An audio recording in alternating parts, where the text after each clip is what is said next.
देखिए 1 to 10 है, ठीक ना।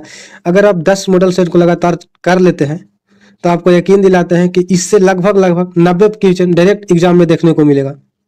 तो चलिए स्टार्ट करते हैं। इसमें इस वीडियो में पहला मॉडल सेट लेकर का है, इसके बाद एक एक करके हर एक वीडियो में लाते रहेंगे। और एक मॉडल सेट में लगभग 40 क्वेश्चन होगी आपके पास, ठीक है, 40 क्वेश्चन होगा। और ये 40 जो है से सारा इंपॉर्टेंट है, कुछ कुछ रिपीटेड क्वेश्चन होगा जो कि बार बार पूछा गया है। तो चलिए स्टार्ट करते हैं एक एक करके। तो पहला क्वेश्चन है कि सिंधु सभ्यता का कौन सा स्थल मृतकों का टीला कहलाता है। तो मृतकों का टीला कौन कहलाता है? चनहुदड़ो, हड़प्पा, मोहनजोदड़ो या कालीबंगा। तो कौन कहलाता है? तो ये कहलाता है मोहनजोदड़ो। कौन? तो मोहनजोदड़ो। ऑप्शन नंबर हो जाएगा सी।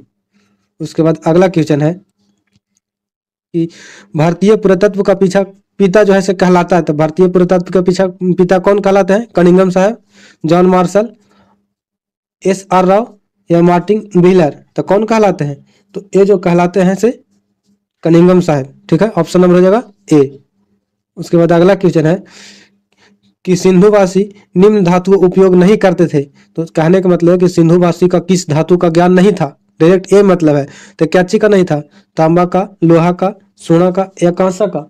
तो किसका नहीं था? तो देखिए तांबा भी था, सोना भी था, कांस्य भी था, लेकिन लोहा का नहीं था। लोहा जो है ना से वैदिक सभ्यता मिला। तो ऑप्शन नंबर हो जाएगा क्या चीज?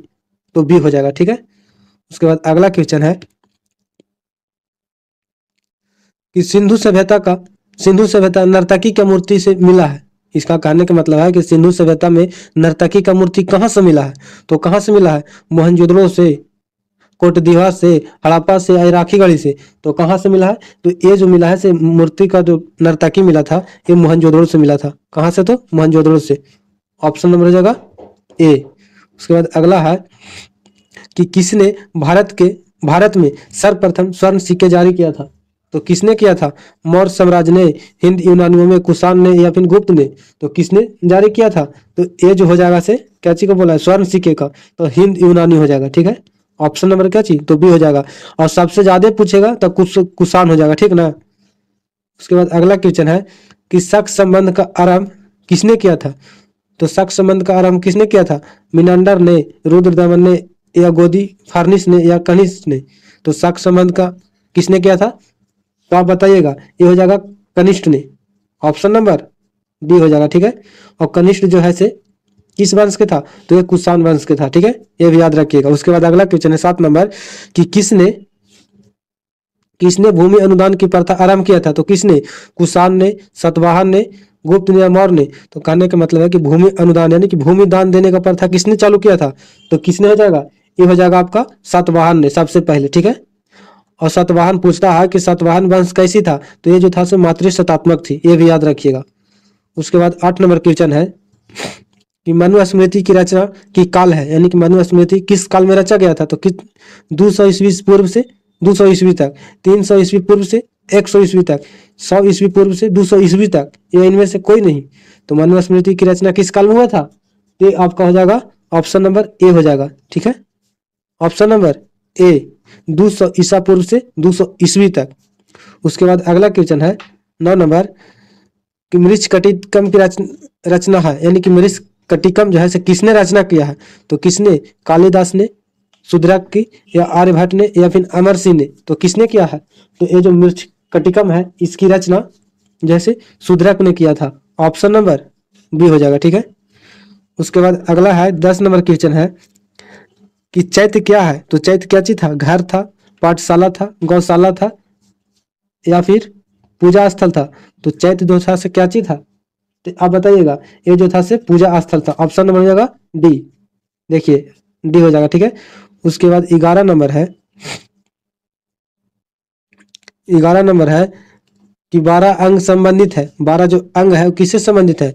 बौद्ध धर्म से, जैन धर्म से, ब्राह्मण धर्म से या किसी से नहीं। तो 12 जो अंग है ये आपका संबंधित था क्या चीज से? तो ये हो जाएगा जैन धर्म से, ठीक ना। ऑप्शन नंबर हो जाएगा कितना? बी, ठीक है। उसके बाद 12 नंबर है, 12 नंबर क्या है कि संगम साहित्य की रचना हुई थी, यानी संगम साहित्य की रचना कब हुई थी। तो उत्तर देखिए इसमें कहने का मतलब कब नहीं पूछ रहा है कि संगम साहित्य की रचना कहाँ हुई थी, तो उत्तर भारत में हुआ था, मध्य भारत में हुआ था, दक्षिण भारत में या पूर्वी भारत में, तो किस एरिया में हुआ था। तो जो संगम साहित्य है इसकी जो रचना है वो हुआ था दक्षिण भारत में, याद रखिएगा कहाँ, तो दक्षिण भारत यानी कि तमिलनाडु वाला क्षेत्र में हुआ था, ठीक ना। उसमें 3 साहित्य लिखे गए थे, संगम साहित्य में 3 साहित्य आती है। उसके बाद 13 नंबर है कि सातवाहन का सबसे महान शासक कौन थे। तो जो सातवाहन वंश था उसका सबसे जो महान शासक था वो सुमुख था, कृष्ण था, या गौतमी पुत्र सतकर्णी या सतकर्णी प्रथम। तो देखिए सबसे जो सातवाहन का सबसे जो प्रतापी शासक हुए थे वे आपका हुए थे गौतमी पुत्र सतकर्णी। ऑप्शन नंबर क्या हो जाएगा, तो ऑप्शन नंबर हो जाएगा सी। और पीछे भी बता दिए थे कि सातवाहन जो था से कैसा था, तो ये मात्रिक शतात्मक थी। उसके बाद अगला 14 नंबर क्वेश्चन बोल रहा है कि अकबरनामा की रचना किसने की थी। तो अमीर खुसरो ने, अलबरूनी ने, इब्न बतूता ने, फिर अबुल फजल ने। तो बताइएगा किसने किया था। तो ये जो किए थे से अबुल फजल ने किए थे। ऑप्शन नंबर डी को ही यहाँ पे द लिख दिया तो इससे कंफ्यूज नहीं होएगा, अबुल फजल याद रखिएगा। उसके बाद अगला क्वेश्चन है, देखिए जो भी पढ़ा रहे हैं सारा प्रीवियस ईयर में पूछा गया है और आपका बोर्ड द्वारा तैयार किया गया, यानी कि बोर्ड के द्वारा ये जारी किया गया मॉडल से तो वही लेकर के आए हैं। तो ध्यान से सुनिए और देखिए और बार बार एक ही वीडियो को देखिए, 10 वीडियो देखने से आपका फायदा नहीं है। उसके बाद 15 नंबर क्वेश्चन है कि अकबर का वित्त मंत्री कौन थे। तो अकबर का वित्त मंत्री कौन थे, बीरबल थे, मान सिंह थे, टोडरमल थे, या वो अबुल फजल थे। तो जो अकबर का वित्त मंत्री थे बाबू वे थे टोडरमल। ऑप्शन नंबर सी को यहाँ पे क्या लिखा है, तो यहाँ पे लिखा है सा। टोडरमल इसी के जो टोडरमल थे वित्त मंत्री इसी के कारण 10 साला प्रथा का शुरुआत हुआ था, यह भी याद रखिएगा। और जो आज हम लोग जमीन का नापी जोखे करते हैं ना जिसको अमीन बोलते हैं, इसी के कारण चलता है, यानी कि टोडरमल के कारण चलता है। उसके बाद 16 नंबर क्वेश्चन है कि मुगल कालीन चित्रकला किसके काल में चरमोत्कर्ष पर था। तो चित्रकला सबसे ज्यादा जो चरमोत्कर्ष पे था वह था जहांगीर के। ऑप्शन नंबर सी हो जाएगा जहांगीर। जहांगीर कहा करते थे कि अगर कोई भी चित्र बनाया जाता है तो उसका आंख कौन बनाया है, नौक कौन बनाया है, सारा हम पहचान कर लेंगे। चित्रकला तो जहांगीर देख लिए, और स्थापत्य कला पूछेगा तो शाहजहां, ये भी याद रखिएगा। यहाँ पे क्या चीज लिखा है कि लाडली बेगम, यानी लाडली बेगम नहीं लाडली बेगम होगा। लाडली बेगम किसकी पुत्री थी, तो किसकी हो जाएगी, नूरजहां, मुमताज का, अस्मा बेगम का, या जहां आरा का।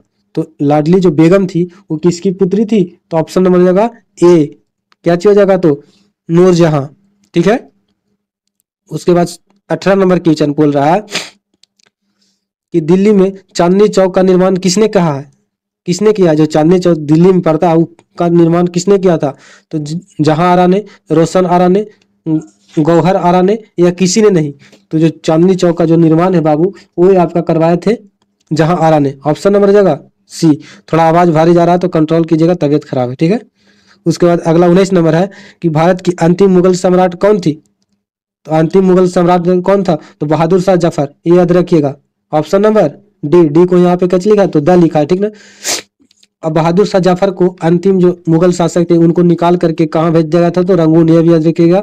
और रंगून बर्मा, यानी कि पहले बर्मा को क्या बोलते हैं, आज म्यांमार बोलते हैं, ठीक है, ये भी याद रखिएगा।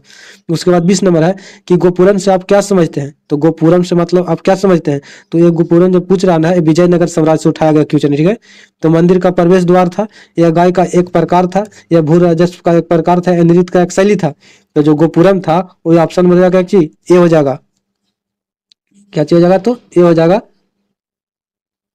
मंदिर का प्रवेश द्वार था, ठीक ना। उसके बाद 21 नंबर है क्वेश्चन बोल रहा है कि तेनालीराम का संबंध किस राजवंश से था। तो किस राजवंश से था, विजयनगर से, बीजापुर से, मुगल से, या बहमनी साम्राज्य से।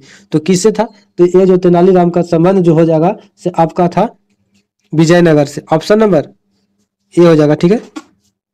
उसके बाद 22 नंबर क्वेश्चन है कि बल्लभाचार्य का जन्म स्थान कहाँ हुई थी। कहने का मतलब है कि बल्लभा जो चार्ज थे उसका जन्म स्थान हुआ था, तो कहाँ हुआ था, तो कहाँ हो जाएगा, आगरा में, बेंगलोर में, वाराणसी में, या श्री रंगपट्टनम में। तो इनका जो जन्म स्थान हुआ था वह हुआ था वाराणसी में। ऑप्शन नंबर सी हो जाएगा, ठीक है। उसके बाद 23 नंबर क्वेश्चन आपका है कि बंगाल के प्रसिद्ध संत कौन थे। तो बंगाल के कौन थे, चैतन्य महाप्रभु, गुरु नानक, कबीर, या बाबा फरीद। तो बंगाल का जो सबसे प्रसिद्ध जो थे वे थे Chaitanya Mahaprabhu. Option number A हो जाएगा, ठीक है।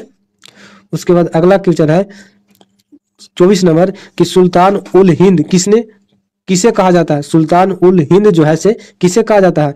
तो मुइनुद्दीन चिश्ती को, रुवाजा मुइनुद्दीन चिश्ती को, शेख सलीम चिश्ती को, निजामुद्दीन औलिया को या फरीद उद्दीन को? तो सुल्तान उल हिंद जो है से एक कहा जाता है आपका किसका? तो ये कहा जाता है रुवाजा मुइनुद्दीन चिश्ती को। ऑप्शन नंबर ए हो जाएगा, ठीक है, ये हो जाएगा। उसके बाद 25 नंबर क्वेश्चन है कि यात्रियों का राजकुमार किसे कहा जाता है? तो फाहियान को, हेनसान को, अलब्रूनी को या इब्न बतूता को? तो जो